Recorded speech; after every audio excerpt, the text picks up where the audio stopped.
Unapokutwa na kheri, mkumbuke ndugu yako kwanza, mtangulize ndugu yako wa kwanza, mtangulize wa karibu yako kwanza. Musa alikuwa na uwezo wa kumtaja mtu yoyote, lakini alimwambiaje? Haruna akhi, Harun ndugu yangu huyu.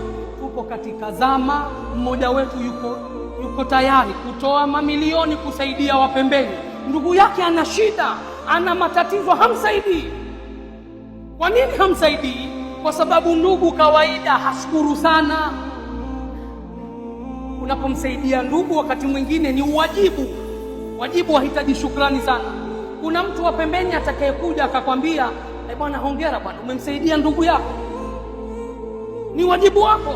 Kuna mtu atakayekuja akakushukuru akwambia, bwana hongera bwana, wawalisha nyumbani mke wako na watoto wako, ni responsibility zako, ni wajibu wako. Lakini unapomsaidia wa mbali utasifiwa. Wengi wetu wamehitaji sifa kwa watu,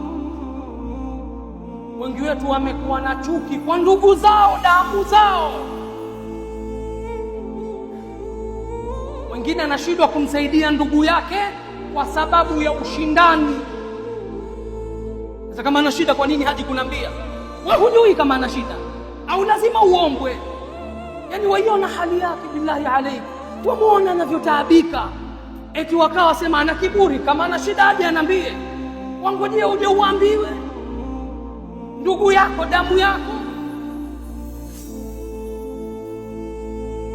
Wallahi mjinga alioje akamsaidia mtu wa mbali, ndugu yake anataabika, ndugu yake ana watu hawapendani, ndugu hawajaliani tena.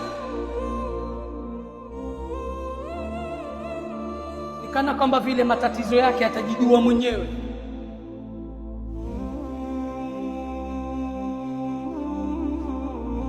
Na kuna wengine wapenda kuombwa, amsaidia ndugu yake, lakini amsaidia kwa lengo la kuwa asije ikatokea kipindi hana shida tena na mimi. Kwa hiyo hata msaada anautoa kwa kiwango cha kuwa huyu kila siku awe ni tegemezi kwangu. Kwake ni jambo linalomtia furaha. Akapigiwa simu kila wakati, bwana nina shida, bwana nina shida, kuliko akamuona kasimama mwenyewe, ajihudumikia mwenyewe, haangaishwi tena hilo la mkera. Wallahi ajab, watu wa ajabu sana.